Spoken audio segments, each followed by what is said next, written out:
नामाने प्रदक्षिणा त्याच्या पुण्य नाही जाणार किंवा नामाने प्रदक्षिणा पुन्हा जन्म नाही जाणार दृष्टी पडता ब्रह्मागिरी त्याचे नाही यमपुरी नरोत म्हणताय सहस्रमूर्तये सहस्रपादाची शिरोर वहावे सहस्रनामे पुरुषाय शाश्वते सहस्रकोटियुगधारिणे नमः नमः कमलनाभाय नमस्ते जलशायिने नमस्ते केशवानंत वासुदेव नमोस्तुते नमो ब्रह्मण्यदेवाय ब्राह्मणहिताय च जगद्धिताय कृष्णाय गोविन्दाय नमो नमः आत्मरूप गणेश गिर्या स्मरण ओय सकल विद्याविकरण हे चिवंदु श्री चरण श्री गुरुंजे श्री गुरुचरण सरोज रज निज मनु गुरुदारि वरण हो रघुवर विमल जस जोदायक बल जाय बुद्धिहीन तनु जानिके स्वमिरो पवन कुमार बल बुद्धि विद्या देहो मोहि हरहु कलेश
वाचे म्हणता गंगा गंगा सकळ दोष जाय भंगा वृत्ती पडता ब्रह्मागिरी त्याशी नाही यमपुरी प्रस्तुत शेरकर्ता घेतला अभंग संत श्रेष्ठ भक्तिमूर्ती पंढरी निवासी श्री संत नामदेव महाराज यांचा हा तीर्थाचं गंगेचं महत्त्व प्रतिपादन करणारा अत्यंत उत्तम गोड चिंतनीय अभंग शेरकर्ता निवडला.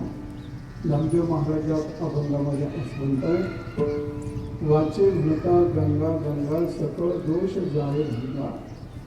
गंगेचं नुसतं नामस्मरण केलं तरी माणसाच्या जीवनातील सर्व दोष सर्व पाप निवृत्त होतात. नामदेव महाराज म्हणतात, गंगे गंगे तियो ब्रूया योजना नाम शतैरती. 100 योजने होऊन जर त्यांनी गंगा गंगा असं म्हटलं तर त्याच्या पूर्ण पापाची निवृत्ती होते. ज्यांनी गंगेत स्नानच केलं तर त्याचे पाप कसे शिल्लक राहतील. वाचे म्हणता गंगा गंगा सकळ दोष जाय भंगा. सर्व दोष भोभंग होऊन जातात. आपली इथे असणारी गोदावरी ही दक्षिण गंगा आहे. त्या दक्षिण गंगेचं महत्त्व सांगत असताना, त्या गंगेच्या उगमाचं महत्त्व सांगत असताना, ब्रह्मगिरीचं महत्त्व सांगत असताना महाराज म्हणतात की ब्रह्मगिरी नुसती दृष्टीला जरी पडली, दृष्टी पडता ब्रह्मगिरी त्याला पुन्हा यमपुरीला जायचं काम पडत नाही. एवढं ब्रह्मगिरीचं महत्व सांगितलेलं आहे. आणि गंगेचं उगम स्थान असणारं कुशावरती स्नान, जर त्यांनी कुशावरती स्नान केलं तर एका स्नानात त्याचं वैकुंठात राहणं होतं महाराजांना.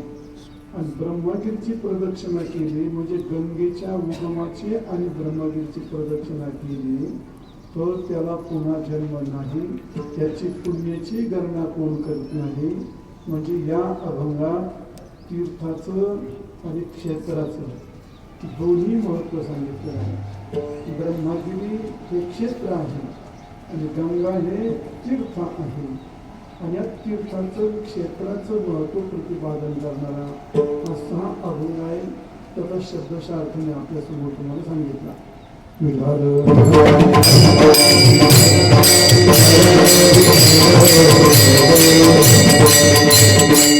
वाचे म्हणता गंगा गंगा सकळ दोष जाय भंगा, दृष्टी पडता ब्रह्मगिरी त्याची नाही यमपुरी. आजचा हा कार्यक्रम थोडासा वेगळा कार्यक्रम. बरेच वेळी आपल्याला कार्यक्रम ऐकायचे म्हणजे सप्ताहातले कार्यक्रम ऐकायची सवय असते. पण आता ऐकल्या लोकांना सप्ताहापेक्षा दहाव्याचे कार्यक्रम जास्त ऐकायची सवय झाली. 10 वर्ष श्राद्ध चांगली गोष्ट आहे. त्या निमित्ताने व्हायला पण लोक हरी कीर्तन करतात, कीर्तन ऐकतात. आता 10व्याचं कीर्तन म्हणजे कावळा शिवस्तर फक्त. कावळा शिवला तर कीर्तनकारण कीर्तन गेलं तिकडं मातीत लोक उठून झटकून पार मोकळे खातात. हा 10व्यात कीर्तन ऐकायला बसलं की निमी आधीच कीर्तन ऐकतात. निमी आधी मोकर माती उकरीत बसणार, तर त्याच्या कानात गप्पा सांगणार, तनोतला तुला चोळणार. आता काय करता काय कीर्तन करायला कीर्तन करावं लागतं. 10व्यात असं कीर्तन असतं. त्याच्यापेक्षा बरं वर्ष श्राद्धाचं तरी बरं. सगळ्या मुली जावई आमके तमके जमलेले असतात. मग एखादं वर्ष श्राद्ध असतं, त्या निमित्ताने कीर्तन असतं. एक निमित्ताचं कीर्तन असतं. 10व्याचं एक निमित्ताचं कीर्तन असतं. आणि सप्ताहातलं मग आता ते खूप पवित्र कीर्तन असतं. तिथं काही निमित्त नसतं. सप्ताहाचं कीर्तन राहतं. तसं आजचं कीर्तन हे सप्त्याचं नाही, 10व्याचं नाही, वर्ष श्राद्धाचं नाही, घरभरणीचं पण नाही. आजचं कीर्तन हे गंगा पूजनाचं. बरोबर आहे का? गंगा पूजनाचं. अरे चुकायचं म्हातारे माणसं पण होतं मागं पुढं. गंगा पूजनाचा कार्यक्रम आहे. आणि गंगा पूजनाच्या कार्यक्रमाला मग आता कोणता अभंग घेतला पाहिजे कीर्तन करण्याची जबाबदारी असते. असं आहे. समयोजान भरते नाना भरते ठाई. समयानुसार त्याला अभंग घेतला पाहिजे. हा ते तर काय होतं गेला 10व्याच्या कीर्तनाला आणि तिथं धर्मरक्षक अवतार घेशी आपल्या मुळशी भक्तजना असं 10व्याच्या कीर्तनाला कसं नाही चालत. असं एकाने राम जन्माचं कीर्तन होतं आणि तिथं त्याने अभंग घेतला किती वेळा जन्म आहे, किती वेळा जन्म यावे नित्य व्हावे पाहिजे. असं होतं. समयोजान. आणि म्हणून आता हा कार्यक्रम एक तीर्थाची सांगता म्हणा, गंगा पूजनाचा कार्यक्रम आणि म्हणून तीर्थाचं महत्त्व सांगणारा हा आजचा अभंग आहे. नामदेव महाराजांचा अभंग हा फार चांगला अभंग आहे. महाराज म्हणतात वाचे म्हणता गंगा गंगा सकळ दोष जाय भंगा. वाचेनी गंगा गंगा म्हटलं तरी माणसाला पुण्य प्राप्त होतं. असं सरळ नामदेव महाराजांचं म्हणणं आहे. आता प्रश्न असा येईल मग त्या पुण्याचं करायचं तरी का? गंगा गंगा म्हणायचं, पुण्य मिळवायचं, त्याच्यातून काही चूल बंद पडली का, त्याच्यातून काही निवडणूक थांबली का, त्याच्यातून काय गाया पिळायच्या थांबल्या, त्या पुण्याचं काय घेऊन बसला? तर त्या पुण्याची काय गरज आहे? तर प्रत्येक मनुष्य म्हटला की त्याच्याकडे दोष असतो. माणसाने पाप करायचा जन्मसिद्ध हक्क. आणि माणसं पाप करत नाहीत असं नाहीच. डोळ्यांनी पाप करतात, हाताने पाप करतात, पायाने पाप करतात, सगळ्या इंद्रियाकडून पाप करतात. आणि जसं काय पाप करण्याकरता जन्माला आलेला असतो. कुठं जाऊन पाप करील याचा काही भरोसा नाही महाराज. माणसं गावातच पाप करतात असं काही समजू नका. तीर्थक्षेत्रात जाऊन सुद्धा पाप करतात. लग्नात बसला तर गप बसत नाही. कोण कोणतरी पोरीकडं कोणतरी सोनाकडं वाकडा पाहतो. लग्नात पाप, कीर्तनात गप नाही बसत माणसं. कीर्तनात पण करतात येडे चाळे माकड चाळे, कीर्तनात माकड चाळे करून पाप करतात. लग्नात तर ते काही जन्मसिद्ध हक्कच आहे, लग्नात पाप करतात.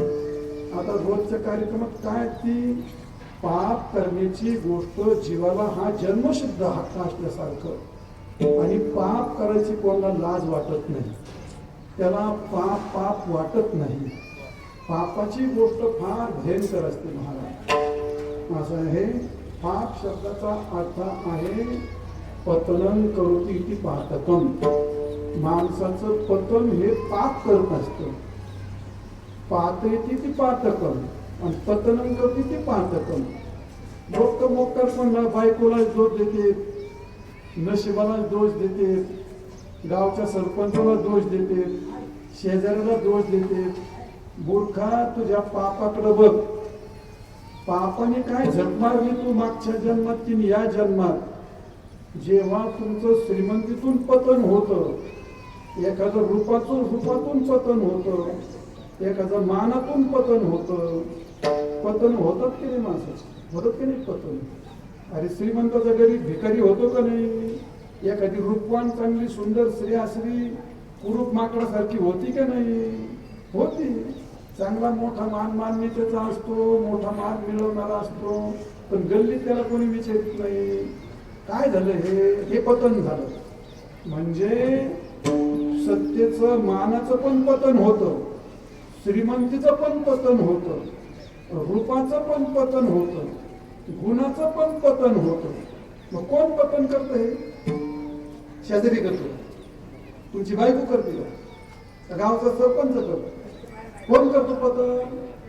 कोणीच नाही करीत. हे ज्याचं तो पतन करू नये. म्हणून पाप हे एवढं भयंकर आहे.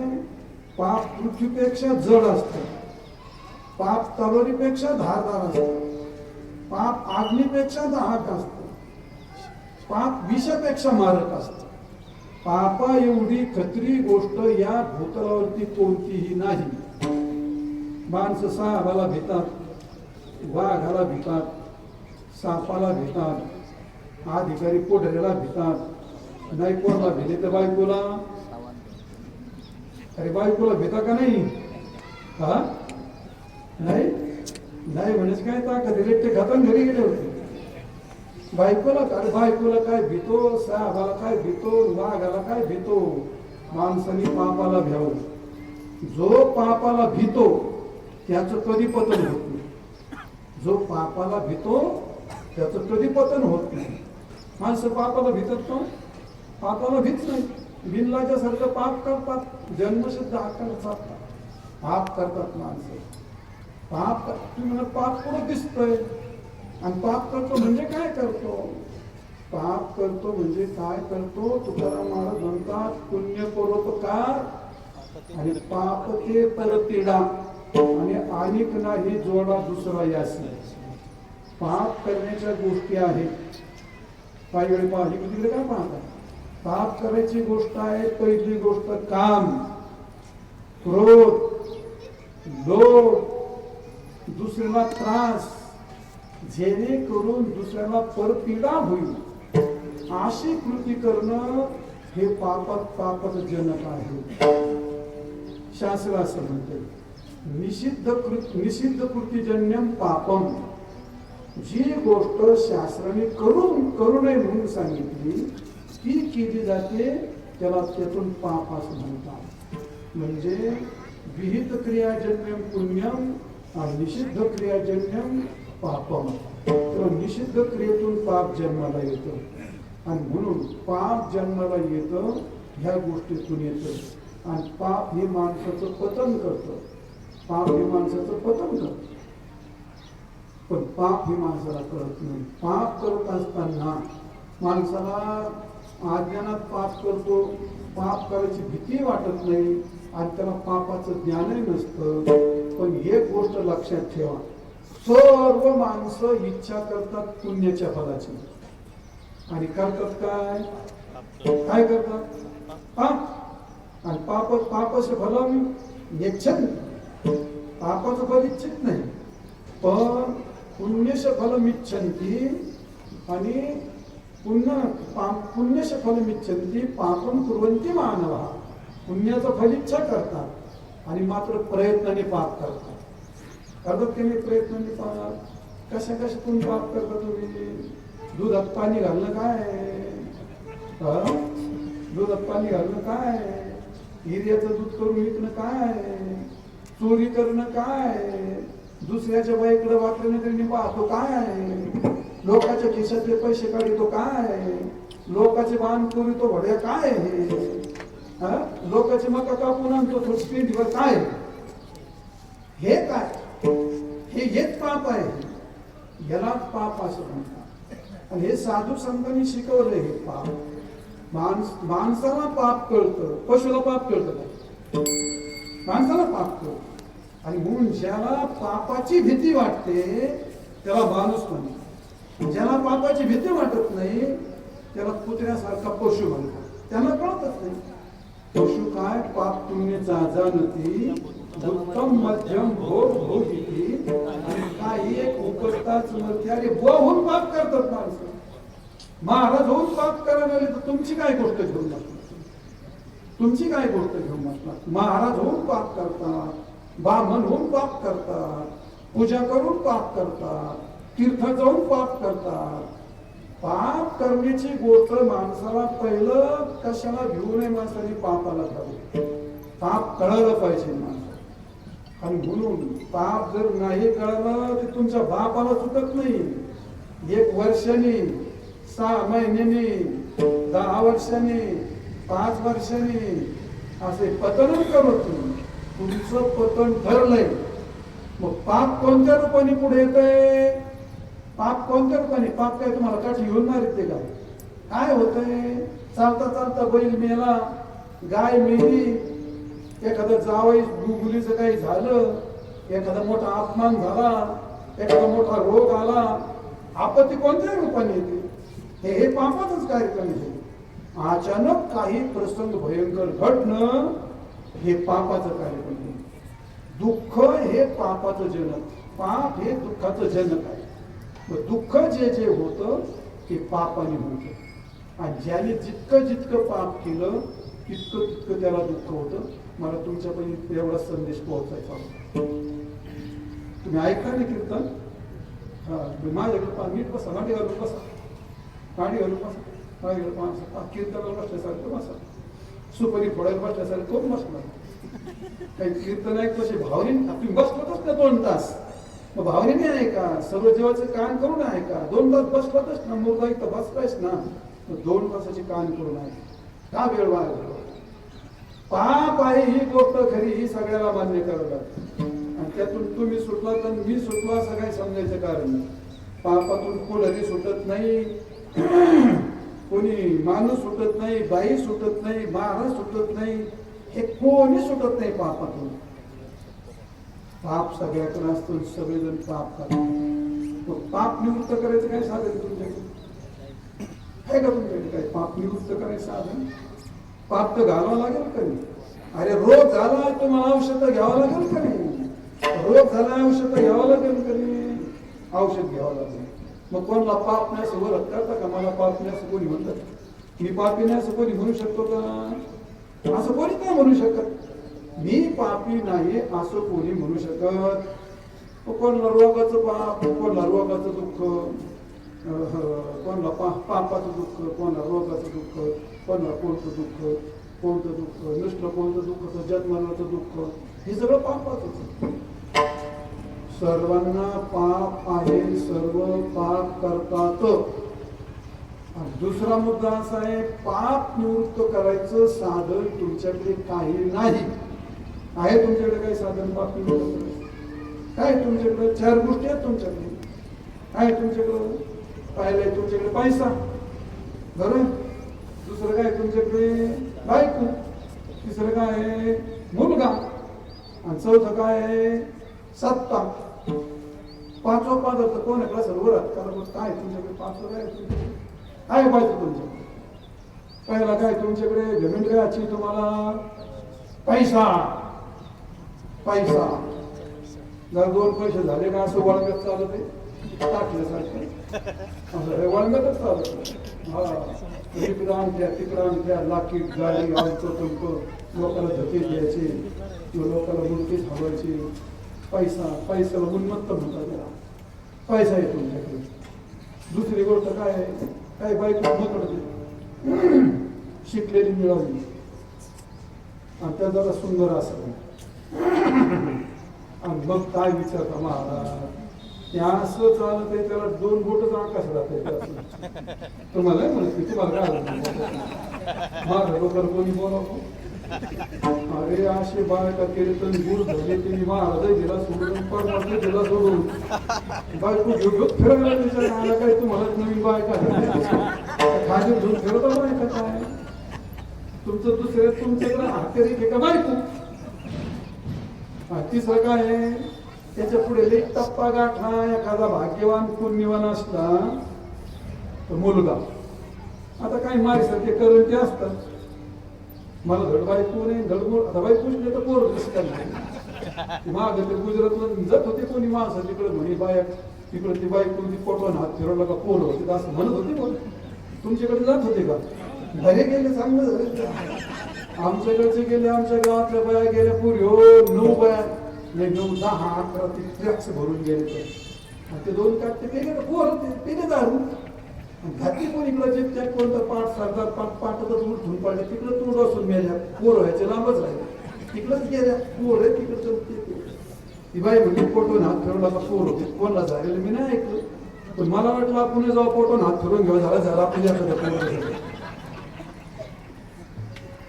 असं मूर्खासारखे पोरासारखं काही करतात जाऊ द्या. तिसरा हाकर काय तुमच्याकडं मुलगा आणि चौथा हाकर काय थोडीफार असली तर सत्ता मानमान्यता. सत्ता म्हणजे निवडणूक नका समजू मानमान्यता समाजाची. मग तुम्ही मला प्रामाणिक सांगा ह्या 4 गोष्टीपेक्षा 5वी गोष्ट तुमच्याकडे काही नाही. आज तर तुमचं एक शरीर धरावं त्याच्यामध्ये आज याच्यापेक्षा 5व्यापेक्षा 6वी गोष्ट जगात कोणाकडे नाही. 6वी गोष्ट जगात कोणाकडे बरोबर आहे का नाही. यापैकी तुमचं पाप नियुक्त करायचं साधन काय पैसा पाप नियुक्त करू शकतो ना. मग ज्याच्याकडे पैसा ते गेला असता भासा भासा पाप नियुक्त करून आला असता. अशी सोय का ग्रामपंचायत मध्ये गेला 10,000 रुपये भरले हो सरपंच माझं सगळं पाप नियुक्त करून द्या अशी व्यवस्था आहे का. अशी काय व्यवस्था आहे. मग बायको पाप निवृत्त करते का तुमची मुलगा पाप निवृत्त कर. तुमच्याकडे जे आहे ते साधन पाप निवृत्त करीत नाही आणि पाप नाही असा कोणी नाही. पाप नाही असा कोणी नाही आणि पाप निवृत्त करायचं साधन तुमच्याकडे नाही. 2 गोष्टी तुम्हाला मान्य झाल्यात का. पाप आहे आणि पाप निवृत्त करायचं साधन तुमच्याकडे नाही. पाप निवृत्त करायचं साधन आमच्याकडे आहे. तुम्हाला आमचं पाप राहू द्या असं तुम्ही मला आम्हाला काय करायचं निवृत्त करतो बरोबर. रोग कशाने होतो बायको आपण कशाने करते मुलगा आपण कशाने हे पापाचे रूप आहेत सगळे. हे बायको आपण का करते मुलगा आपण का करतो गावात आपण का होतो रोग का येतो अचानक जनावर का मरतं हे काय हे सगळं पापाचं आहे महाराज. हे सगळं पापाचं आहे आणि मग या पाप निवृत्ती केल्याशिवाय तुम्हाला पर्याय नाही. पाप निवृत्तच करावं लागतं आणि मग पाप निवृत्त करण्याकरता प्रपंचात कोणत्याही प्रकारचं साधन नाही. पण पाप निवृत्त केल्याशिवाय जीवाला पर्याय नाही. पाप निवृत्त करण्याकरताच भगवंताने हे नर शरीर दिलेलं आहे आणि पाप निवृत्ती करण्याचे साधन सांगितलेले आहेत. पाप निवृत्ती करण्याचे काय काय साधनं आहेत त्या साधनांची मोठी यादी सांगितलेली आहे. तुकाराम महाराज म्हणतात पाप निवृत्ती करायचं पहिलं साधन आहे नाम भगवंताचं नामस्मरण. नाम संकीर्तन साधन पैसोपे जळतेल पापे जन्म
जळतील पापे जन्मांतरीचे. तुमच्याकडे पाप निवृत्त करायचं काय साधन आहे तुमच्याकडे?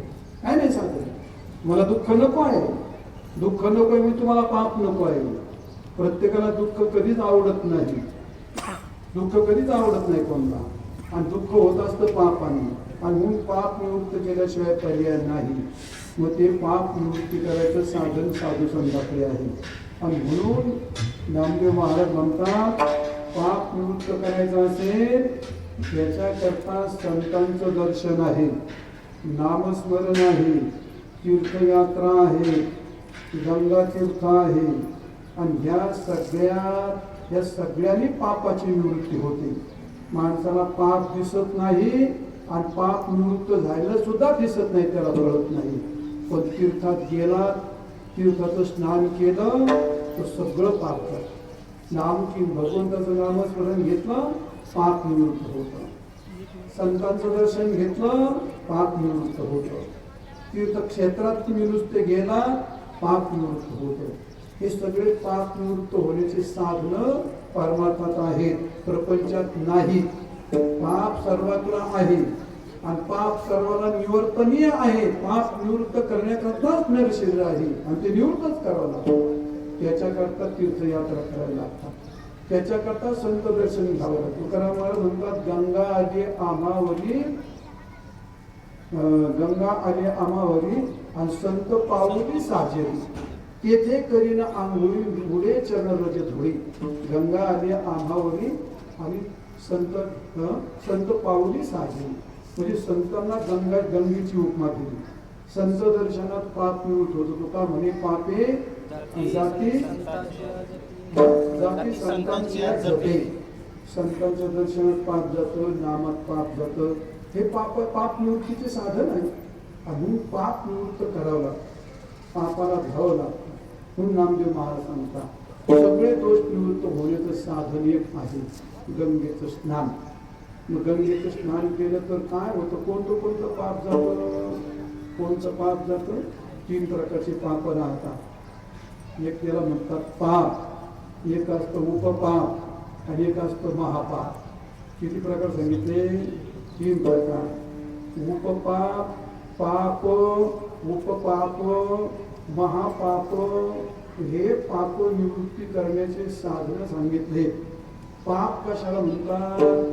पाप 3 प्रकारचं पाप असतं. काही पाप 3 प्रकारचं राहतं. वाचिक पाप 4 प्रकारचं राहतं. मानसिक पाप 3 प्रकारचं राहतं. आणि महापाप हे 5 प्रकारचं राहतं.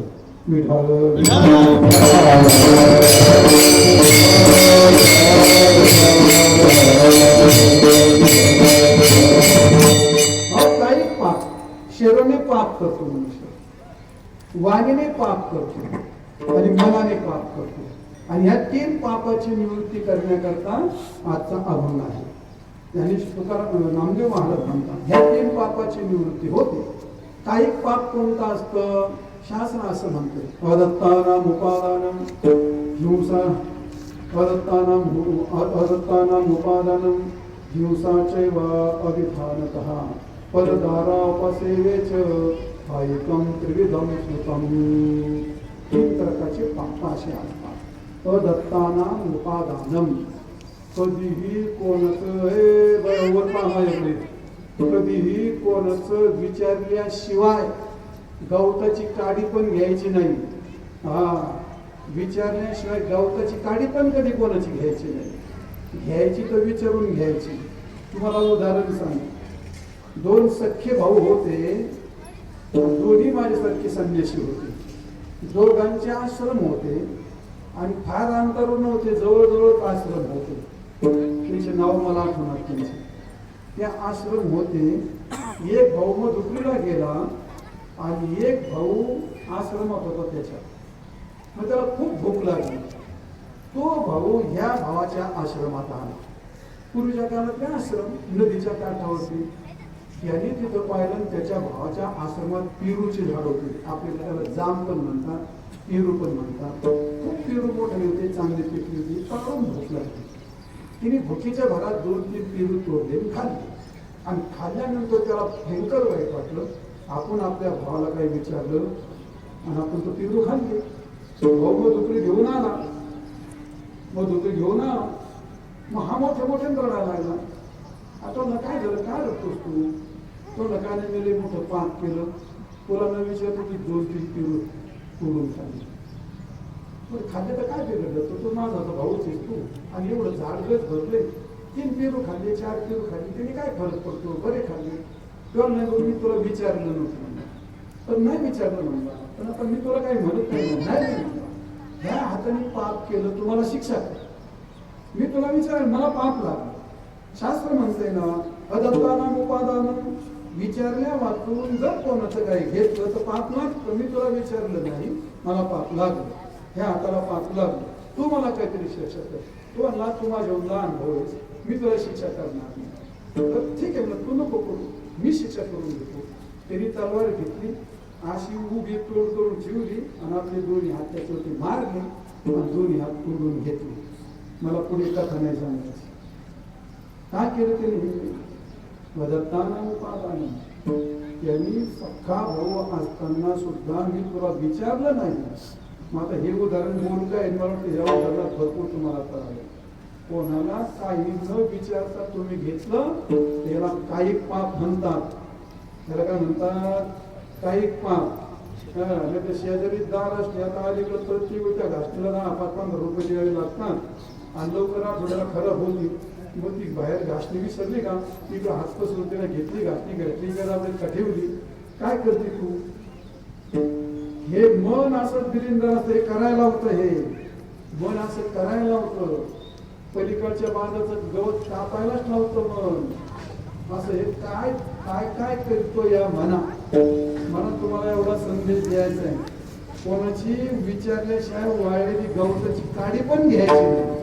आणि घेतली अदत्तानाम उपादान, ते तुम्हाला पाप, त्याला काही पाप असं म्हणतात. आणि हिंसाचे अविधानतः, ही हिंसा ज्या काळामध्ये हिंसा होती माणसाची. मग आता जी माणसं पूर्वीच्या काळामध्ये कोंबड्या खायचे, बोकडे खायचे, आताही खातात ना. कोंबड्या खायचे, बोकडे खायचे, डुकरं खायचे, काही पण खायचे, कच्चूच खायचे, तिकडे टोंगत मारून खायचे. माझ्या लहानपणी पाहिजे नाही, लई नमुडी माणसं म्हणावं की नाही, हीच मोठी पंचायत त्यांना. आणि अलीकडे तोच प्रकार झाला. माणसं आणि पशु यातला अंतर असा फार कमी झाला. असं कमी झालं, बरोबर. कमी झालं म्हणजे काय झालं? पहिली माणसासारखी माणसं वागायची आणि पशुसारखी पशु राहायची. पण आता माणसंच पशु बनली, माणसंच पशु बनली. तुमच्याकडे आता तुमचं आमचं गाव शेअर अशा तरी, तुमचं गाव शेअर अशा तरी, उगे हे नमुने तुम्ही संगमेरमध्ये 4 वाजता दिसला पाहिजे पोलीस. आणि काय नाही, काही याला काही भूक लागेल नसते, काय नाही. चल ना जरा पाव खाऊ, हे धबाडा लय भारी आहे. काय गाव? सामनापूरचा वडा लय प्रसिद्ध आहे म्हणते. तिथं गेला का 4 वाजलेले असतात. 4 वाजले, खायची वेळ आहे, खायची वेळ आहे, काय नाही खायची वेळ. पण तू वडा नाही चांगला आहे, तुझा हा वडा घ्यातला खा. पाव वडा, पायात बुटाडून तिथून घोरबास केली, घ्यातला कोणा घाता वरतून तुला कुत्रे कुत्रा आहे तू. मागच्या जन्मात कुत्रा होता, पुढं कुत्र्याला जायची, कुत्र्या जन्मात जायची व्यवस्था करत नाही. गरज आहे का? आम्ही नाही करत माणसं. गरज आहे का खायची त्यावेळी? अरे कुत्रे उभे नाही खातात, कुत्रे रस्त्यावर खातात, तू माणूस आहे. खायची वेळ ही माणसं सगळे आजारी पडतात. कोण इकडे फोकतात का नाही माणसं? असे काही माणसं रोजक्यासारखी नाही लागायला, कुणीकडे रोजके सुटले त्यांचे, मागून पुढून कुणीकडे रोजके सुटले. रोजक्याचा कार्यक्रम काय आहे? मग का खायचं? बापाची माता कोणीकडे खायचं का, हे खायचं, कसं खायचं. तो दवाखान्यात मारायला. मग जेवढी विकृती होती ती खाण्याने होते का न खाण्याने होते? खाण्यानेच होते. तुम्ही किती वेळा खाता? किती किती खाता? त्याच्यामुळे तुमची प्रकृती अशी. त्याची ज्याला आरोग्य चांगलं ठेवायचंय पुढे व्हाय का, सकाळी एकदा खाल्लं का 10-11 वाजता संध्याकाळपर्यंत तोंडात काही घालायचं. आला कोणी केला चहा पी चहा, आलं कोणी केलं सोडून तीच मर गिर गोळ्यावर. ही पचनक्रिया एकदा त्याला पचनाला दिलं, तुम्ही मध्ये ज्या ज्यावेळी तोंडात घालता त्या काळात ती पचनक्रिया सक्रिय होते. आणि जितक्या वेळा तुम्ही त्याला सक्रिय करता तितकी ती म्हातारी होते आणि तितके रोग निर्माण होते. मग खाण्याने माणसं आजारी पडतात का न खाण्याने? खाण्यानेच आजारी पडतात. खाण्यानेच रोग होतं. जाऊ दे, माणसाने पशूचा अंतर कमी केला. माणसं बसून जेवायची, आता पशु उभ्यानेच खातात. आता माणसं पण उभ्याने खायला लागली. तुमच्या जर शिकलांवर कपडे येतो बायलाच्या नाही काही, जनावर काही कपडे घालीत नाही. माणसाने तो कार्यक्रम सुरू केला. महिला अशा माग माग माग माग इथून वर वर वर वर खालून वर वर वर वर इतके कपडे कमी कमी कमी कमी. आता हे पशुत्व अंतर कमी करण्यासारखीच गोष्ट आहे. पशु अंतर कमी करण्यासारखीच गोष्ट. खाण्याचा असेल, कपड्याचा असेल, कशाचे हे असेल, म्हणजे जाऊ द्या कशाकडे सांगितलं तुम्हाला. हे वर्तन अदत्ताना उपादान. जी गोष्ट कोणाला न विचारता जर घेतली तर त्याचं पाप होतं. त्याचं पाप होत. कोणाला काही न विचारता घेतलं तेव्हा विनोद सांगत हिंसाच्या अविधानता. दुसरं सांगत हिंसा अशी होती माणसात. मग अशी हिंसा जर केली अविधानता, हिंसेला पण विधान केलं असतं. हिंसा कधी करावी कशी करावी. अविधानता हिंसा केली त्याला काही पाप म्हणतात. आणि परस्त्री गमन करणं हे सगळ्यात मोठं पाप आहे महाराज. दुसऱ्याच्या स्त्रीकडे वाईट बुद्धीने पाहणं हे फार मोठं पाप आहे. साधू संतांनी याच्यावर खूप मोठी झोड उठवलेली आहे. तुकाराम महाराज म्हणतात पापाचे 2 मुख्य कारण असतात. परद्रव्य परणारे परदारा उपसेवेच. म्हणजे याला काही या शरीराचं पाप म्हणलं. काही पाप काही न विचारता लोकांचं घेणं, हाताने किंवा डोळ्याने पायाने हिंसा करणं म्हणजे कोणाला त्रास देणं, कोणाची जीव घेणं 2.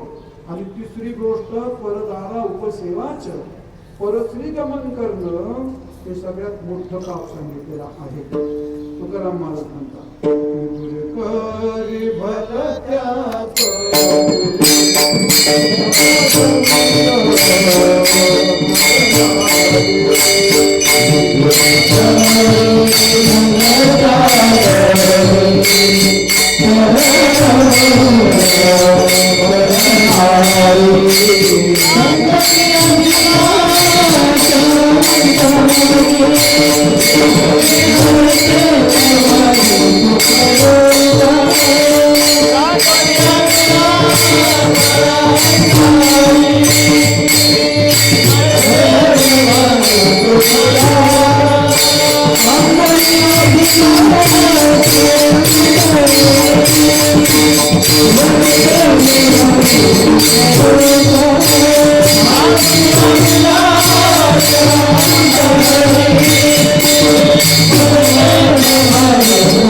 Thank you.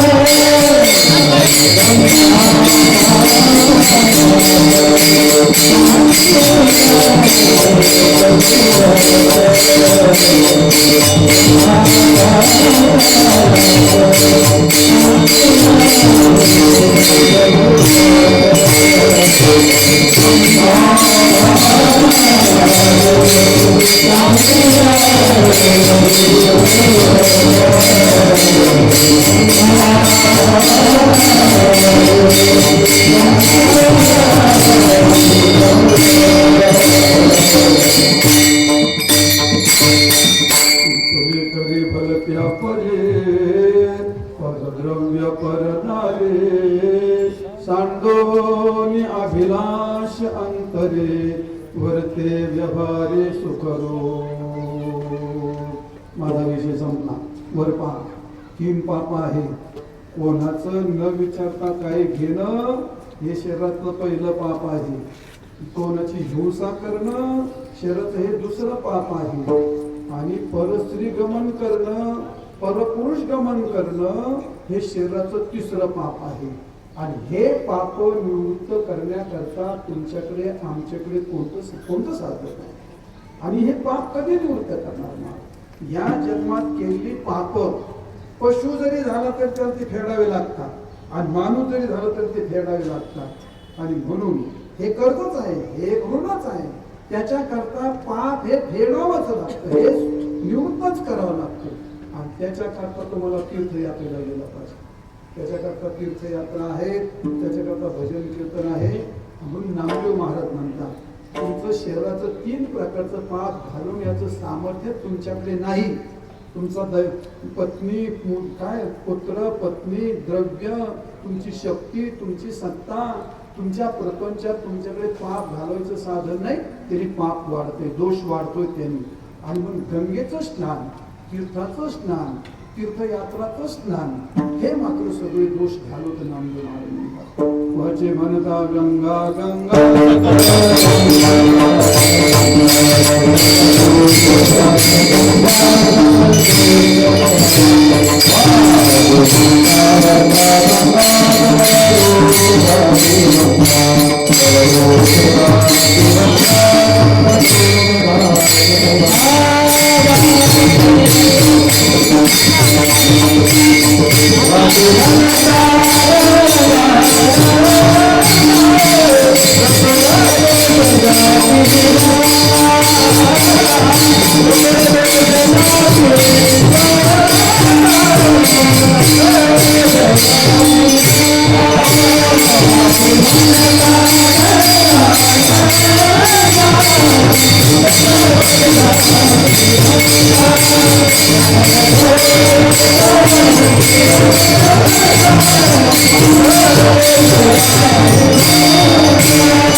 लग्न झालं तसंच होत असतं.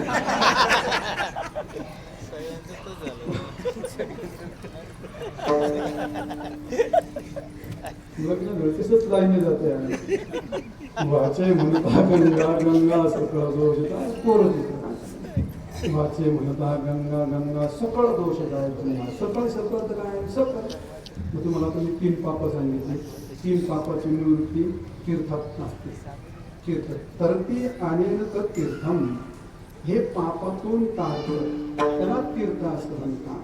किंवा तारयती तारयती पातकम यस्मात् तीर्थम तत् तीर्थम तरती अनेन तीर्थम. जे तारत त्याला म्हणतात तीर्थ. क्षतात त्रायती क्षेत्रम, जे दुःखातून तारत त्याला क्षेत्र म्हणतात. आणि जे पापातून तारतं त्याला तीर्थ असं म्हणतात. तुम्हाला नंतर तीर्थाचं सांगणार आहे. पण हे 3 पाप, गंगेचं स्नान, तीर्थाचं स्नान, हे ते तुम्ही निवृत्त करतात. दुसरं कायिक पाप. आता एक वाचिक पाप. माणसं तोंडाने पाप करतात. तोंडाने काय काय पाप करतात? शास्त्र म्हणतं बोलण्यात पाप होतं. पारुषम मूर्तंचैव पैष्णुंचापि सर्वशा असंबद्ध प्रलापस्य वामैशाच्यतुर्विधम. 4 प्रकारचं पाप होतं. पारुषम, कठोर बोलण्याने. म्हणून बाईने घरामध्ये कधी पंचमपट्टीच्या वर बोलायचं नसतं बरं का. ज्या घरामध्ये बाई कर्कश आरडते त्या घरामध्ये लक्ष्मी कधी राहत नसते. लक्ष्मी राहत नसते. म्हणून बाईने कधी कर्कश ओरडायचं नसतं. पुरुषांनी ओरडलं तर ओरडू पाडतात तो बाहेर. बाई कर्कश वाणीने जर बोलली तर त्या घरामध्ये पाप राहत नाही. कर्कश वाणी थोडासा आवाज वाटला की काय काय होतं, काय होत. थोडासा आवाज वाटला, एका चुलीच्या 2 चुली कशामुळे झाल्या? आवाज वाटल्याचाच कार्यक्रम. पारुषा एका चुलीच्या 2 चुली, आवाज वाटला एका चुलीच्या 2 चुली, एका सोसायटीच्या आणि एका सप्त्याचे एका दिंडीच्या अरे अरे अरे अरे अरे अरे हे आवाज वाटले तर आवाज वाटला की गावात जावात जाऊ नाही, भावात भाव नाही, गावात गाव नाही, बुवात तो बुवा 100% स्थिती म्हणतात. आवाज वाटले तर पारुषम. रावणाला थोडासा आवाज वाटला महाराज. विभीषण म्हटला दादा अरे ती रावणाची बाई ती स्त्री नाही, सीता स्त्री नाही, अरे ती आद्य जन्मी ती देवता आहे, त्याचे देऊन टाक. राम पुरुष नाही, तो प्रत्यक्ष परमात्मा आहे, तो नको त्यांच्या नादी लागू. रावणाला राग आला महाराज. संध्याकाळची तो कर्कश आरडला. मूर्खा म्हटले माझं खरं त्याचे गुण घालून विभीषणाच्या डोक्यात नाच मारली. त्याचा परिणाम झाला, त्याच्या पोलात उंचीवाला शिल्लक राहायची नाही. पारुषम कठोर बोलणं असं असतं महाराज. थोडासा आवाज वाटला की मग काय होतं, काय होतं मग तो म्हणतो शब्द येतो. शब्दानेच माणसं जोडतात. भांडण कशाने होतं, हा भांडण कशाने होतं, शब्दाने. आणि प्रेम कशाने होतं, माणूस कशाने जोडतो आणि माणूस कशाने तोडतो. देव कशाने भेटतो, शब्दाने. संत कशाने भेटतो, स्वर्गाला कशाने जातो आणि नरकाला कशाने जातो, पाप कशाने करतो, शब्दाने म्हणा ना. पाप कशाने करतो आणि पुण्य कशाने होतं, हरिमुखी म्हणा. पुण्य कशाने होतं, आता काय या असे वाणीचं. नरकाला जातो शब्दाने, स्वर्गाला जातो शब्दाने, देव भेटतो शब्दाने, संत भेटते शब्दाने, पुण्य होतो शब्दाने.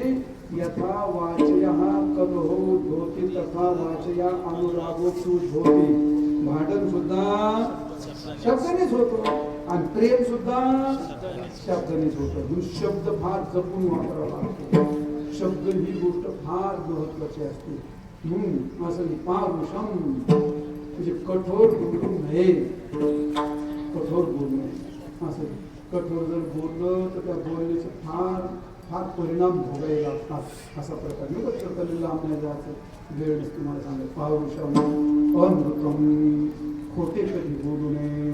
खोटं बोललं तर वाणीला पाप लागतं. पण बऱ्याच वेळा माणसं अशी असतात, तुम्हाला सांगतो, शिमग्या पाडव्याला कुठंतरी खरं बोलले बोलले घ्या केलं. तू तुझ्या बापाला चुकत नाही. असत्यासारखं पाप नाही आणि सत्यासारखं पुण्य नाही, सत्यासारखं तप नाही. सत्येन सत्येन वायो वांती सत्येन तपती सूर्य. हा काय तपो नास्ती, सत्यात परो तपो नास्ती. आणि म्हणून बरोबर माझ्याकडे बोलायची प्रसंगाला तर खरं बोला, नाही बोलायचा प्रसंगाला तर गप बसता. पण खोटं बोलू नका. खोटं बोलणं भयंकर वाईट असतं. वाचाळ बोलणं भयंकर वाईट असतं. बोलणंच हे ते माणसाचं काय वाटलं तरी सांगताच नाहीत महाराज. असं खोटं बोलणं, खोटं खोटं कधी असतं, खोटं पण खरं होतं. बऱ्याच वेळा खोटं बोलून ते खरं असतं आणि बऱ्याच वेळा खरं बोलून ते खोटं असतं. पुढच्या काळात ते लग्न जमवलं जायचे, बैलगाड्या धरून जायचे. जायचे का नाही बैलगाड्या धरून जायचे. बैलगाड्यावर त्याच्यात माणसं बसायचे. काय आले असं एका पोरीचं जमत नव्हतं. मी आले बऱ्याच गावाचे लांबचे माणसं आले, 2-4 गाड्या गेली. झालं जमलं त्या पोरीचं. सुपारी फुटली, जेवण जेवण केलं, गंध लावला, पाट्या बांधल्या, निघाले घराकडं. पण पूर्वीच्या काळातली गंमत अशी होती, पूर्वीच्या काळातली माणसाची डोकी लई सुपारी फोडायला गेला आणि जेवला का त्या वाटीत रंग कालवायचा. बरोबर रंग कालवला का त्या रंगात बोट बुडवायची आणि त्याच्यात पोटवर मारायचे. असं त्याच्या पाठीवर पोटवर ते रंग असे मारायचे. पाहिलं तर तुम्ही पाहिलं असेल म्हातारे माणसं असं रंग मारायचे. असं काय माहित होते का, थोडा घेऊन होते कशामुळे माहित होते. अहो जर या पुरीचं काय बिघडलं हे तू आता का नाही तिथं. 6 महिने वर्ष निघत नव्हता तो रंग. आपला फाटून जायला पण रंग निघत नव्हता. मग हे सगळे चोर तिथं पकडायचे. तू आता का नाही तिथं, तू नाही म्हणायचं काय काम. हे बघ रंग तिथं मासा रंग मारलेले हे सगळे चित्र विचित्र कबरे वांडे बैल हे सगळे आले ना. आपली एक म्हातारी गाय चालत होती नदीत पाणी व्हायचं.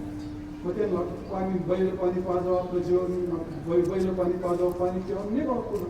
त्यांनी गाड्या सोडल्या, बैल पाणी पाजली, लागले पाणी प्यायला.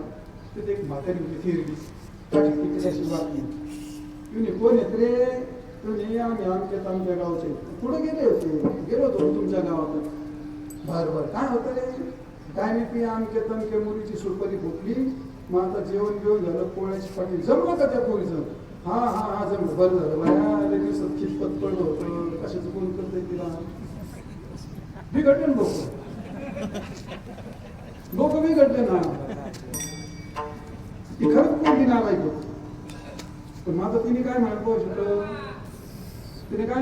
होतं बरं झालं चांगलं झालं बिचारीचं बरं झालं हो तुम्हाला पोरगी चांगली मिळाली असंच म्हणायला पाहिजे होतं पण ती पोरगी नालायक होती म्हातारी खरं बोलली का नाही मग तिथं हे खरं काय ठरतं हे खोटं ठरतं या ठिकाणी खरं हे काय ठरतं खोटं ठरतं एखाद्याचा जीव जात असेल आणि एखाद्याचं लग्न मोडत असेल तुम्ही जरी खरं बोलत असले तर ते तुमचं खोटं आहे ते सत्यवादी तप करायला बसलं तुम्ही आम्ही सत्य पैशाला बसलो सत्यवादी सत्यच बोलायचं खोटं बोलायचं आणि तिथं धनी चालले होते रस्त्याने त्या चोरांनी पाहिलं त्या आधी पळत त्याच्या आश्रमात यांचं काही लोकांना जागा त्याच्या पाठीमागे झाडं होती त्यांचं सोनं गेले पळत झाडं जाऊन लपले मागून आली तस्कर चोर हात्याला विकत घेऊन ए बुवा ते पुढे गेले म्हणजे ते श्रीमंत तुला सांग तुला तू व्रत घेतलंय म्हणणार कशाचं सत्य बोलायचं सत्य तो त्यांनी माहित होतं सत्यात पर्यंत कोण असते सत्य कट नाही म्हटलं आपण सत्य बोलायचं व्रत घेतलं तुला काय विचारता म्हणजे तुम्ही नाते म्हणजे तर धनी पुढे गेले हे काय झाडात गेलेत पहिला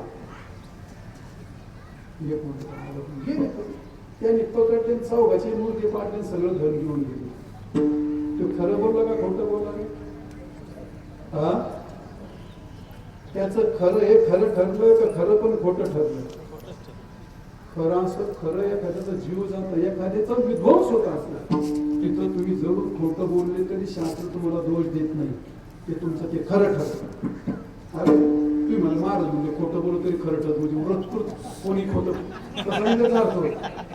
तसा नाही त्याचा अर्थ माझं जाऊ द्या म्हणून ब्रह्मदेव एकदाच खोटं बोलला मग त्याचं कोणी जप करतंय का त्याचं मंदिर बांधतंय का कोणी काय फोटो लावलंय जप करतं का ब्रह्मदेव कोण नाही जप करत एकदाच खोटं बोलले आणि गायीने फक्त त्या खोट्या बोलण्याला साक्षी दिली गायीने बरोबर आहे का नाही मग ते गायीला काय खावं लागतं तिनं काही नुसतं तिनं मुडकं हलवलं असतं मुडकं नुसतं खोट्या बोलण्याला साक्षी दिली तर त्या थोबडाला टिंब खावं लागतं आता जी माणसं आयुष्यभर खोटंच बोलतात त्यांना काय खावं लागलं काय तुम्हाला कीर्तन सांगतो मी तुम्हाला काय खावं लागलं काय खावं लागलं कुत्रा होऊन खोटे बोलू नये खोटे बोलण्याचं पाप लागतं काय सांगितलं पहिलं पारुषम पारुषम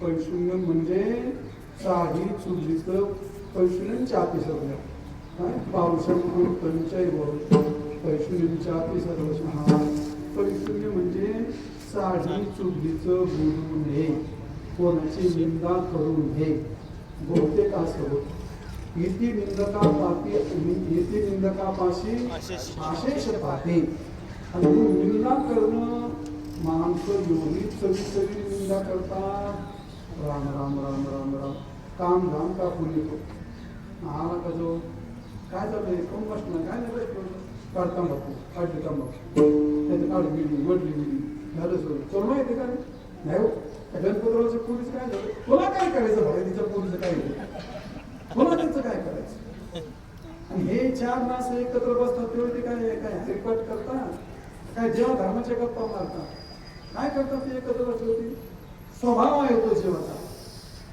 बुवा असेल एखादा पुढारी असेल एखादी बाई असेल काहीतरी उकरून काढून असं चरवण करणार त्याचं चवीने चरवण करणार पण या तोंडात पाप इतकं लागतं त्या निंदेचं वाहनात आपल्याचं उदाहरण तुम्हाला सांगत नाही इथे निंदकापाशी आशेष पापे असं आहे कबीर महाराज म्हणतात निन्ना मत करना किसकी सच्ची बात कबीर जी की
हे वाणीचं पाप आहे.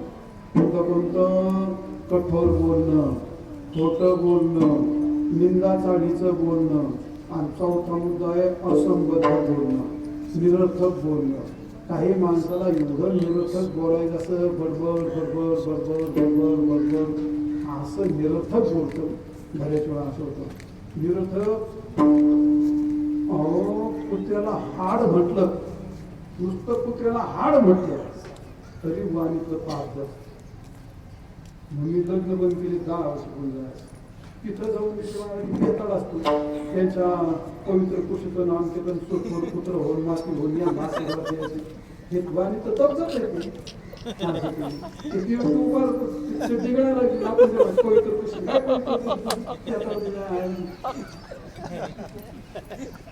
आणि म्हणून कोणला कुठल्याला जरी हाड म्हटला तरी वाणीचं पाल पुण्य कमी होते.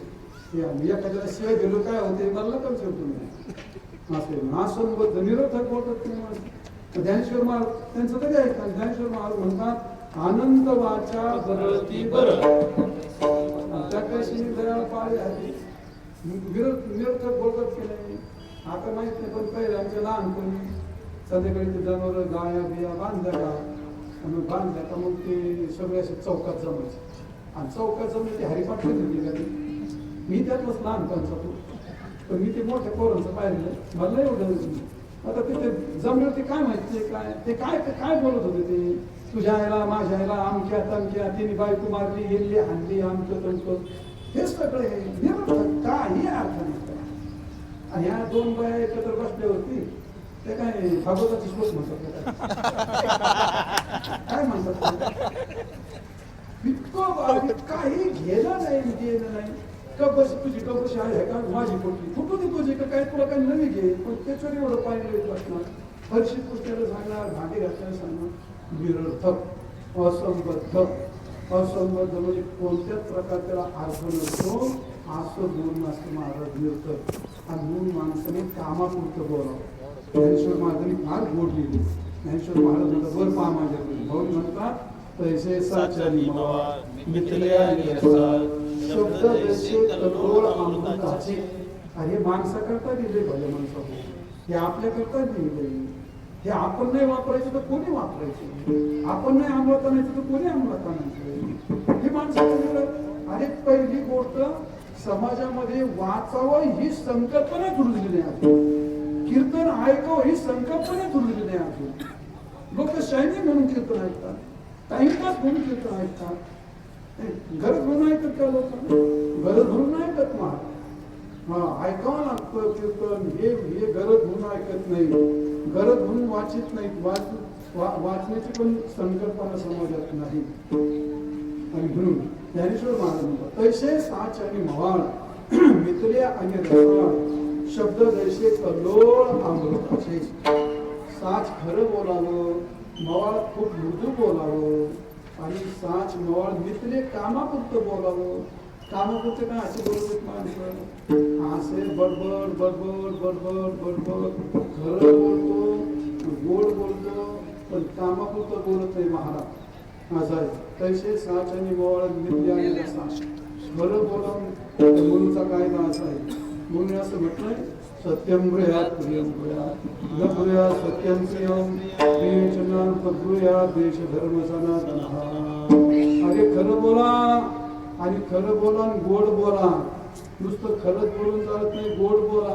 बरेच माणसं गोड बोलतात पण खरं नसतं आणि काही असे खरे बोलतात पण इतकं तीव्र कठीण. तुम्हाला उदाहरण सांगतो. वर पहा माझ्याकडे सकाळी सकाळी एक बाई भांडे घाशीत बसली आणि तिचा मुलगा तिच्या शेजारी उभा होता. मग समोर एक माणूस आला किंवा बाळू तुझे वडील कुठं गेले. ऐकलं तुम्ही, बाळू तुझे वडील कुठं गेले. मग त्याने हे वाक्य पलटून टाकलं किंवा बाळ्या तुझ्याचा नवरा कुठं गेला. काय बदल झाला. बाळू तुझे वडील कुठे गेले आणि बाळ्या तुझ्याचा नवरा कुठे गेला. अर्थात बदल आहे का काही. अर्थात काय बदल नाही. पण बाळू तुझे वडील कुठे गेले हे वाक्य खरं पण आहे आणि गोड पण आहे. आणि बाळ्या तुझ्याचा नवरा कुठे गेला हे वाक्य खरं जरी असलं पण ते गोड नाही. ज्ञानेश्वर महाराज म्हणतात सत्यम भ्रिया म्हणतो सत्यम भ्रिया आणि प्रेम खरं बोला आणि गोड बोला. तसे साच आणि मोवाळ आणि मित्र कामापुरतं बोलतात त्याला बोल बडबड बडबड घरचं तोंड म्हणजे काय बोलतच राहतं उगाच बोलत राहतं. याच्यात पुणे देशाची सभा होती 2 ते 3 सभा होती. आलं ते व्याख्यानाला गुरुवारी 2 वाजता असं 2 वाजता फार फार फार फार तास बसलं. 3 वाजले व्याख्यानात उत्तम प्रकारचं जबरदस्त व्याख्यान झालं. 3 वाजले 3:15 वाजले 3:30 वाजले 3:45 वाजले तिथं बडबड बडबड बडबड चालू. समोर एक तरुण उठला कमरेचा पिस्तूल उपसला तुम्ही आणि केलं त्याच्याकडे असं त्याला माफ कर म्हणलं मी आता बसतो आता नाही बोलत. तेव्हा तो नाही मारी तेव्हा मग रे तुला उभं कोणी केले त्याला शोधतो म्हणलं. बसलं खाली बसलं तर मला गप बसवलं. त्याच्या ते म्हणला तर मी आपली रजा घेतो बसला खाली. मग बसलं तर गप बसव. त्या शेजारी तर म्हणा भाऊ आपलं व्याख्यान कसं काय झालं. घ्यायचं 1 नंबर म्हणलं घ्यायचं जबरदस्त. पण असं तेव्हा पण तुमचं एक वाक्य एवढं आवडलं म्हटलं एवढं आवडलं त्या अजून पुढं सरळ केलं. कोणतं वाक्य तेवढं तुम्ही म्हणे आपली आता रजा घेतो हे वाक्य ते आवडतं. खरं बोल गोड बोल कामापुरती. तैसे साच आणि मावा विद्या आणि रसा शब्द जैसे कल्लोळ अमृताचे आणि म्हणून असंबद्ध निरर्थक बोलू नये. निरर्थक बोलू नये अर्थच नसतो त्याला. एक मला अहो तुम्हाला काय सांगू आपलं शरीर असं वजरती आहे. इतकं वजरती आपल्या अंगावून गेली तरी मला काय नाही झालं. आता लोकांना आचंबित करतं ना. अरे तुझ्या अंगावर गेली तुला काय नाही झालं. अजून पुढे सगळे जमले ह्या कसं काय तुझ्या अंगावर गेली कसं काय काय झालं. खरंच गेली मला अंगावर गेली पण मला काहीच नाही झालं. अरे कसं काय मला मी पुन्हा खाली उभा होतो. हे बोलायला काय अर्थ आहे का तू हे असं बघ तर असं बघ. हे पडलं वीर पडलं ती वर निघाला तर खायला लागलं इथं धर तिथं धर मुळ्याला धर त्याला काय वर निघता येईल. मग ही त्याची कहाणी तू त्याच्या मित्राला सांगायला लागला. तुला मित्र हे पोरं बस रे हे नको चट्टी काढून पडे झाली गपची चोपता तुम्ही नका दाखवू देतील शिवाय तुम्हाला. हा घेमूर त्याला माझं दिसलं म्हणशील ग बस मी जाते तुम्ही मला देणार कसे मला काय नव्हतं. हे पडलं वर निघालं त्याला काय वर निघताय आणि बघ तो खूप प्रयत्न केला. ही का आणि त्याच्या मित्राला सांगायला लागलं किंवा मित्रा एकदा विहिरीत पडलं म्हणला आणि वरच निघताय म्हणला. खूप प्रयत्न केले.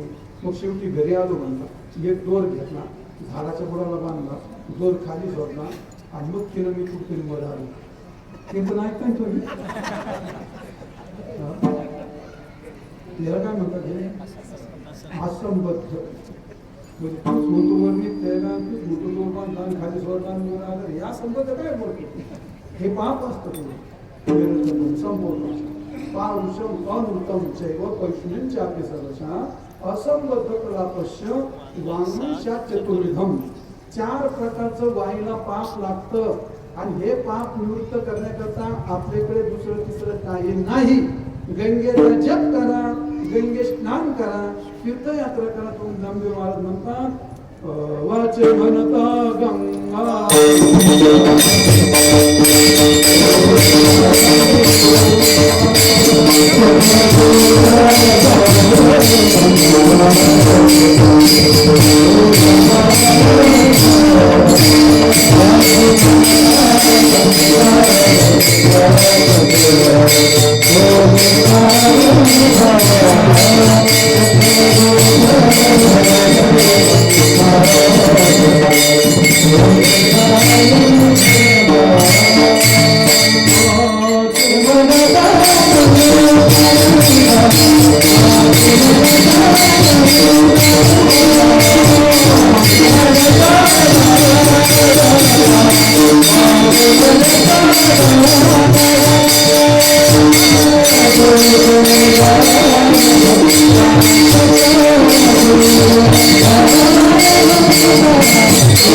गंगा सकळ दोष. जसे कायाचे सर्व दोष जातात तसे वाणीचे सर्व दोष जातात. दोन. आणि तिसरं राहिलं मनाचं. मनाने पाप करतात माणसं. काही गेलं नाही गेलं नाही आणि तुला कुटानं पडलं ना तरी कशाचंही पाप करतं.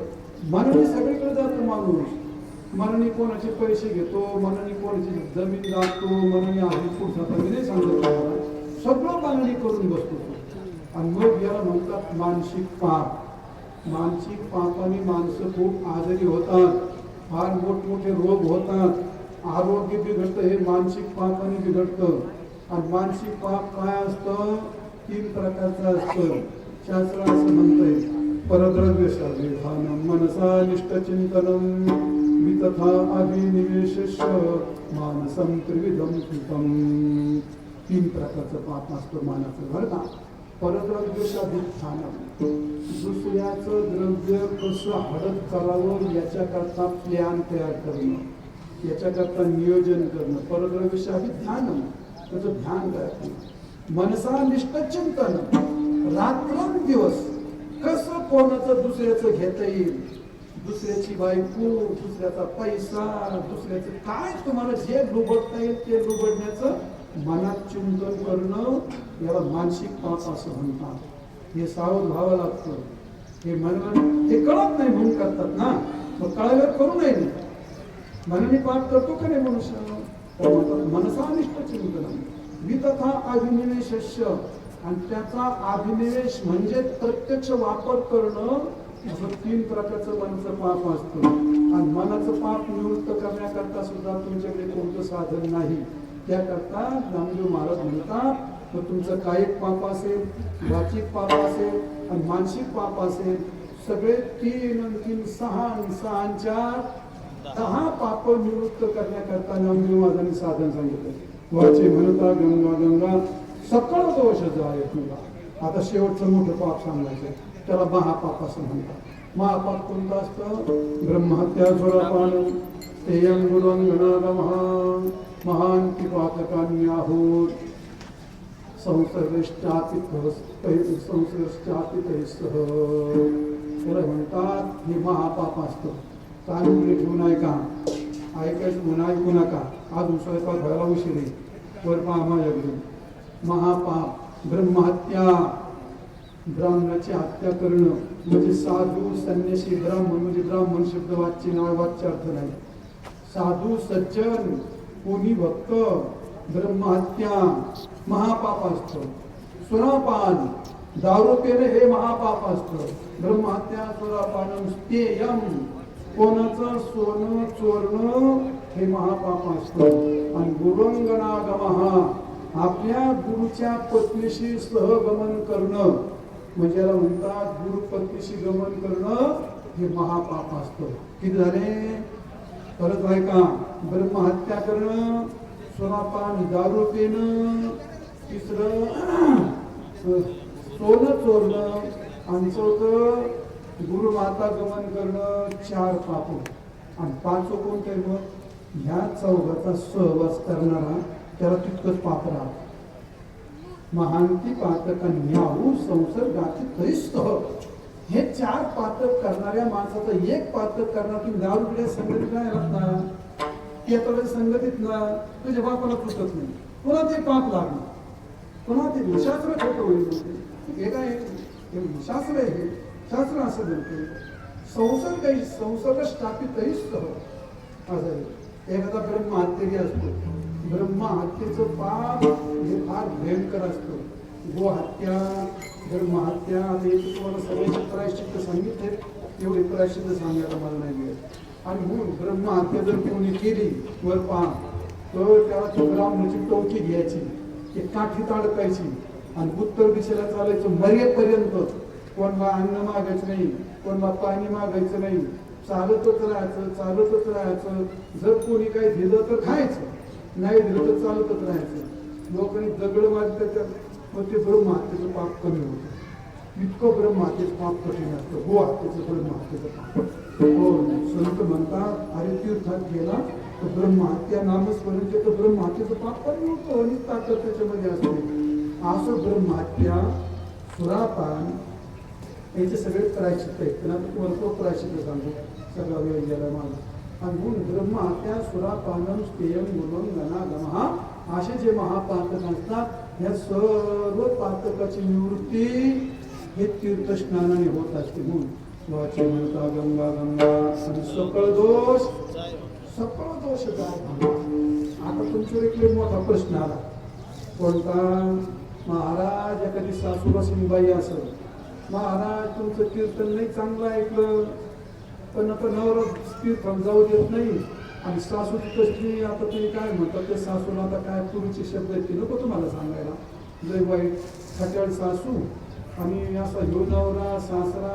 आता त्या बाईने कुठं तिथे यात्रेला जावं? बरं आहे का नाही? त्याच्यात माझ्याकडे काही श्रीमंत बसले, अरे त्यांना अन्न खायला वेळ नाही, त्यांनी कधी काय जावं तिकडं? त्यांनी कसं काय तीर्थयात्रा करायच्या? त्याची काय वाट? एखाद्या बाईची काय वाट? एखादा धनिक श्रीमंत त्याची काय वाट? एखादा विद्यार्थी किंवा सारखा साधू, आम्हाला काही नियम असतात, मग ती आमची काय वाट? मग याचं काय करावं? शास्त्राने त्याला सांगितलं. बाईला तीर्थ सांगितलंय, श्रीमंताला एक तीर्थ सांगितलंय, साधूला एक तीर्थ सांगितलंय, आणि राजाला एक तीर्थ सांगितलंय. सगळ्यांना तीर्थ सांगितले. तुम्ही तीर्थात गेले नाही तरी घरी तुमच्या तीर्थाची व्यवस्था केली. काय काय व्यवस्था केली ऐका. पहिलं तुम्हाला घरी तीर्थ आहे. ज्ञानेश्वर महाराज म्हणतात, जे का माता पितरे सकळ तीर्थांची धुरी, जे का माता पितरे त्या शेषे शेले दोन तिचे. पहिलं मोठं तीर्थ, ज्याच्या घरात आई वडील आहेत त्यांच्या आज्ञेत राहून सेवा करणं, सकळ ते 3.5 कोट तीर्थाचं स्नान केल्याचं पुण्य माता पित्याच्या सेवेमध्ये माणसाला मिळतं. तुम्हाला घरच्या घरी तीर्थ.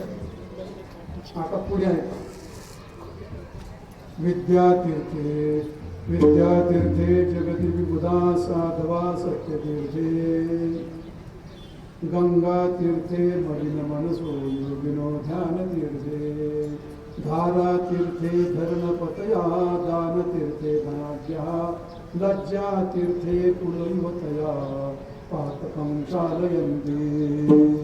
शास्त्र सांगतो एवढे तीर्थ आहेत. पण विद्यातीर्थे जगती बुधा. एखादा विद्यार्थी आहे, कॉलेज करतोय, काय म्हणतो आपण, इंजिनियर करतोय, काय डॉक्टरकीचं करतोय, किंवा आता आश्रमाचे विद्यार्थी आहे, त्याने काय तीर्थयात्रा करायचं नाही. विद्यातीर्थे ही विद्या कमवणं, विद्या हे तीर्थच आहे. विद्या हे पापाचं चालन करते. विद्यातीर्थे विबुधा जगती विबुधा. विद्या हे तीर्थ आहे. आणि म्हणून काय म्हणतो आपण, नाही ज्ञानीने सदृशम पवित्र निह विद्यते. ज्ञानासारखी पवित्र गोष्ट नाही. हे चोखदा ते पोर मधाकडे मंदिर ते पोरांना त्याला बाहेर काढून दे. विद्या तीर्थ हे तुमच्या पापाचं छान. अरे जाऊ द्या लहान आपण लहान तुम्ही लहानपणी काय केलं होते त्यांना तेवढं दाखवावं लागतं.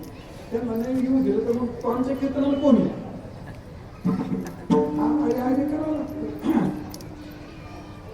विद्या हे तीर्थ आहे विद्वाना करता. विद्या तीर्थे जगते साधवा सत्य तीर्थे. साधू करता सत्य तीर्थ असतं. त्यांनी काही नाही केलं त्यांनी सत्यव्रत घेतलं. वाणीचं सत्यव्रत घेतलं. कृतीचं सत्यव्रत घेतलं. त्याला कुठं जायची गरज नाही. सत्य हे तीर्थ आहे. दोन तिसरी गोष्ट अशी आहे गंगा तीर्थे मलिन मनसो. आणि गंगा तीर्थ गंगा तीर्थ मलिन मनसो. गंगा तीर्थ कोण करता आहे? ज्यांना जायला जमतंय, ज्यांच्याकडे पैसा आहे, ज्यांना वेळ आहे, ज्यांचं मन मलिन झालेलं आहे त्याला गंगा तीर्थ म्हणतात. आणि गंगा तीर्थ हे या करता असतं. मन गंगा तीर्थे मलिन मनसो असं योगिनो ध्यान तीर्थे. वर पहा जी माणसं रोज ध्यान करतात, जी माणसं रोज ध्यान करतात त्या ध्यान करणाऱ्या माणसाला जगात कोणतंच तीर्थ करायची गरज नसते. ध्यान तीर्थ हे सगळ्यात श्रेष्ठ तीर्थ मानलेलं आहे. आपल्या लोणीचे निवृत्ती लोक इंजिनियर तुम्हाला माहीत असते. जमीन स्मारकचे शिष्य आहेत. त्यांची मुलगी जावई माझ्याकडे आली होती. पुण्यात राहतात. त्या पोराला 1.25 लाख रुपये पगार आहे. ती मुलगी ते पोरं एक वाटीभर भात खातात आणि 2 पळ्या वरून खातात. फक्त ध्यान करतात. अशी काळी सारखी काय रोग व्हायचं काम त्यांना, काय पाप व्हायचं काम त्यांना. तिथं म्हशीसारखं खाती. सकाळी 3.5 भाकरी खाती. 1.5 किलोचे पोहे सकाळी खाती. जेवायला बसली की 3.5 भाकरी खाती. आणि संध्याकाळी 8 तापात तुडीती. म्हशीसारखी फोपवली कोण इकडं आणि बाबा इकडं लय दुखत आणि बाबा तिकडं लय दुखत. बाई आता दुःख नाही तर काय होईल? ती पडासारखी आगी मुठीसारखी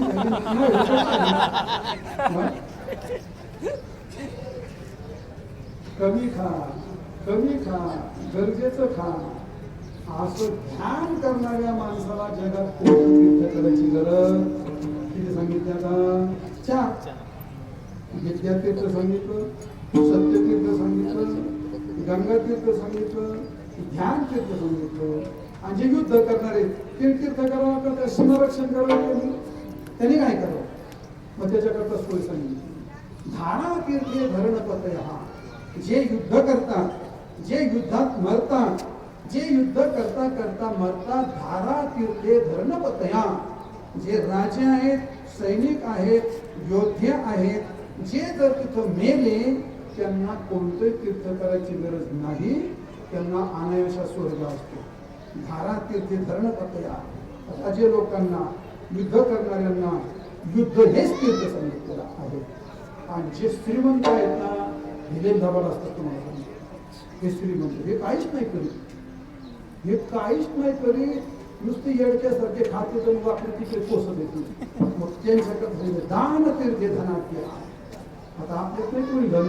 आपल्याला खायला मिळाला, घ्यायला चाल टाकायला नाही. तुला आपल्याला काय असे धनाट्य अरे ज्याच्या कचऱ्यावर 10 कुटुंब जगतात त्याला धनाट्य म्हणतात. अंबानी सारखी आपले काय आपण काय धनाट्य तिथं सायकल हाव घालायला पंप नाही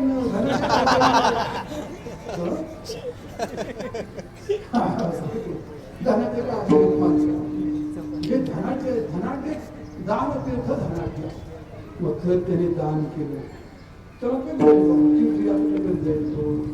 दान तीर्थे धनाट्य हा असं आहे. आता शेवटचं तीर्थ सांगायचं बाई करता सांगितलं. मग त्या बाईने काय करावं केलं? धारा तीर्थे धरणपत दान तीर्थे धनाट्य लज्जा तीर्थे कुलदेवतया पातकं शालयंती. लज्जा हे तीर्थ आहे.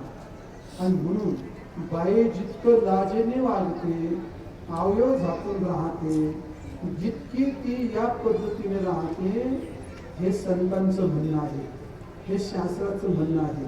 अलीकडच्या बायांना किती पटतंय असं जर त्यांना सांगितलं तर त्यांचं स्वातंत्र्य बोकळलं, त्याचं स्वातंत्र्य बोकळलं की आता ते असं मनाला वाटेल कसं वागायचं आणि त्याला स्वातंत्र्य म्हणायचं आणि मग मरायचं अर्ध्या आयुष्यातच. कोण 21 वर्षातच मरते तर कोण 22 वर्षातच मरते. याच्या नादी लागली त्याला याला याच्या नादी लागली याच्या संघ बोलती त्याच्या संघ मोटरसायकल बसती फिरायला जाती या संघ पार्टीला जाती आणि मग तिथं काय होतं हे काय तुम्हाला कीर्तन सांगू काय तुम्ही. आणि म्हणे आम्ही शिकलो म्हणजे काय शिकलो वागायची अक्कल नाही. शिकला काय शेण खायचं शिकलं म्हणजे काय शिकलं वागायची तर अक्कल नाही. बाबा आता तुमचं काय पूर्वीचं आता हे नवीन निघालंय. अरे हे आमच्या वयाच्या म्हाताऱ्या पा तुम्हाला खोटं वाटत माझ्या आईचं वय 75 झालं होतं. आता 2 महिने झाली माझी आई गेली. 95 वय झालं. 95 वयाची म्हातारी महाराज आणि माझ्या पुढे अजून तशा काही म्हाताऱ्या बसलेल्या असताना मी तिचा मुलगा होतो. पण ती आजारी पडली तरी सुद्धा अन्नाला पुढे माझ्या पदर झाला. हे माझ्या पदर झाला. काय ही संस्कृती डोळ्यातून पाणी होतं महाराज. आडत माहिती बांधावर शिवायची काय त्याला अक्षरशः तिला काय कळत होतं. रात्री 2 वाजता तिच्या 2 मुले रात्री 2 वाजता हे पोरं माझ्या डोक्यावर पदर झाला. 2 वाजता खोलीत कोण त्या 2 पोरी एकटीच होती. कोण त्यांच्याकडे पण आला माझ्या डोक्यावर पदर झाला. आणि आता काय ती पोरी म्हणजे टाकू तुला आता ते त्रास होतो मग अर्ध पातळ करू आणि मग आता तेवढं आता बरे तुला अनुभव झालेला अगं गाड कंटाळाला काय माझा बेगर काष्टाची ठेवती मला मग कष्टा घातला पाहिजे. काय संस्कृती मला हे नाही सांगायचं. मला सांग या संस्कृतीत जागल्यात म्हणून 95 वर्षाच्या म्हाताऱ्या झाल्या सारख्या अशा 22 वर्षात तोंड वाचून न गेले. हा लय शिकल्या तुम्ही त्या 95 वर्षाच्या संस्कृतीत जागल्यात आणि म्हणून त्यांनी त्यांचे नातू पाहिले पंतू पाहिले त्यांची मुलं पाहिले त्यांच्या सुना पाहिल्या भरल्या डोळ्यांनी हा सगळा गोकुळासारखा भरलेला संसार पाहिला. कशामुळे त्या अशा उथळ वागण्याने गेले पाहिजे. हे उथळ वागण्याचं काय होतं विरायचंच काट्ट पाहायला मिळालं गेली बाई पण असे पाक असं आहे.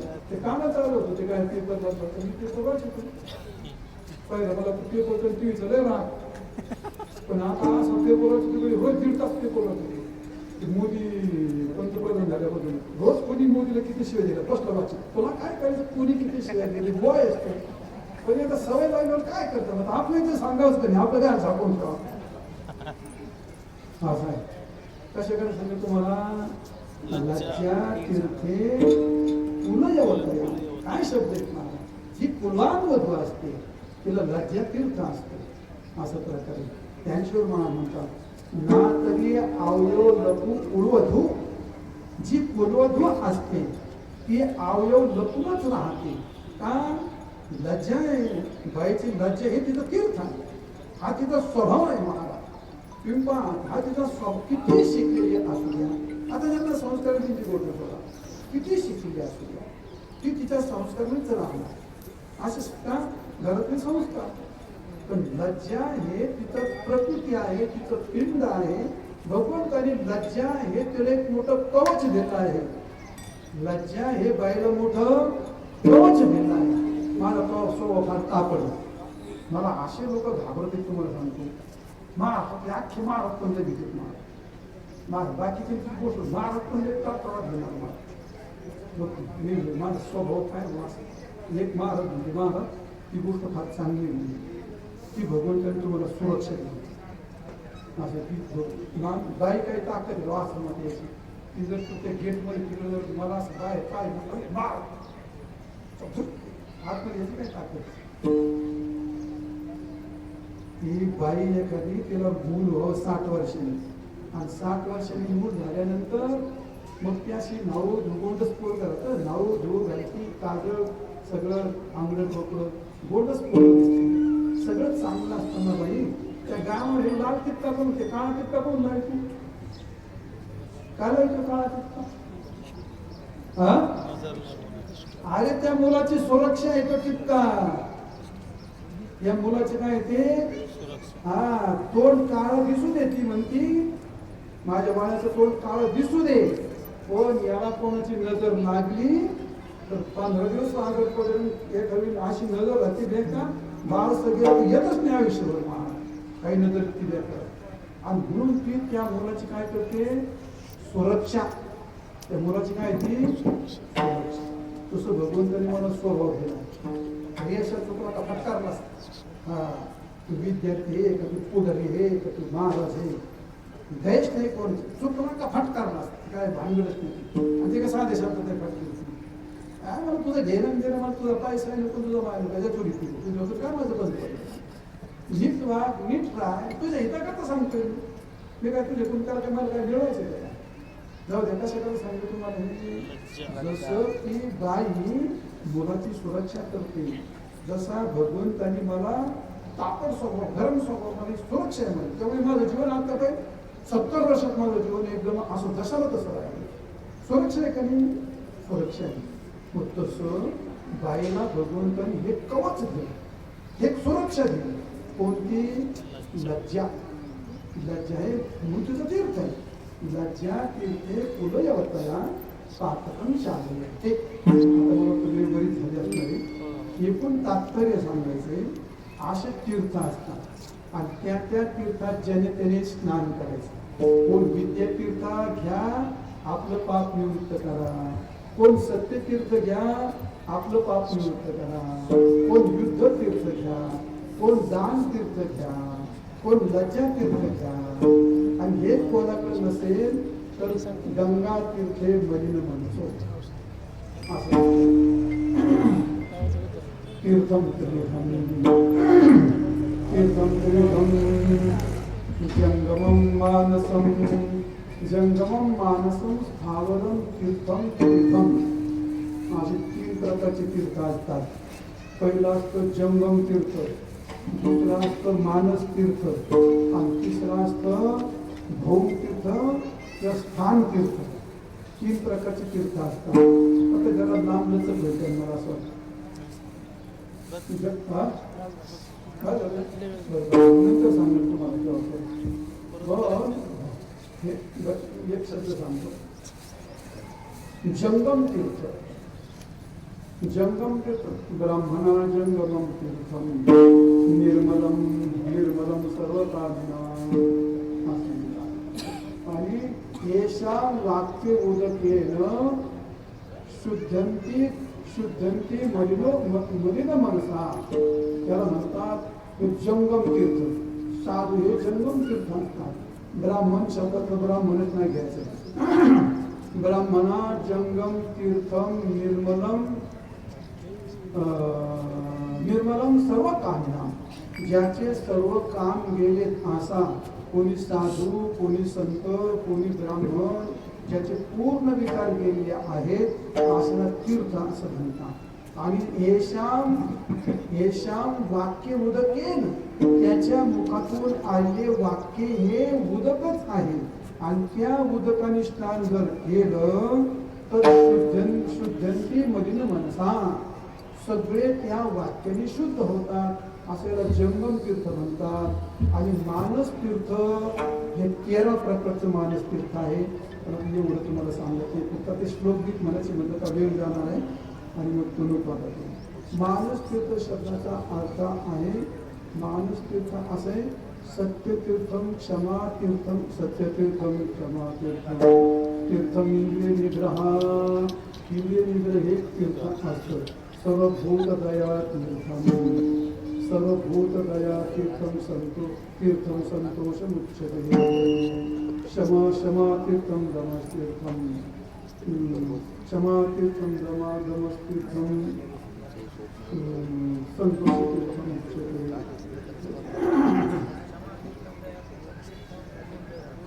हा हा हा तीर्थ नक्की इंद्रिय निग्रह. हा ब्रह्मचर्य ब्रह्मचर्य ब्रह्मचर्य परम तीर्थम तीर्थम. डोक्यातून गेलं म्हणजे आवडते. ही पण अशी 13 तीर्थ आहेत. ब्रह्मचर्य तीर्थ आहे, क्षमा तीर्थ आहे, भूतदया तीर्थ आहे, दम तीर्थ आहे, दान तीर्थ आहे, इंद्रिय निग्रह तीर्थ आहे आणि ज्ञान तीर्थ आहे. हे सगळे एकूण तीर्थ आहेत.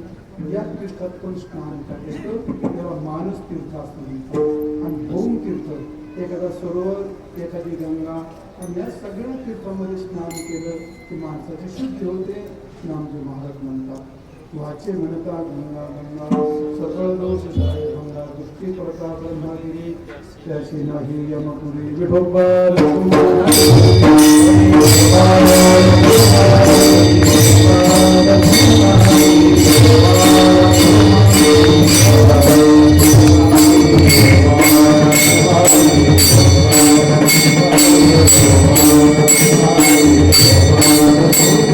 दृष्टी पडता ब्रह्मागिरी त्याशी नाही यमपुरी. गंगा पूजनाचा कार्यक्रम होता.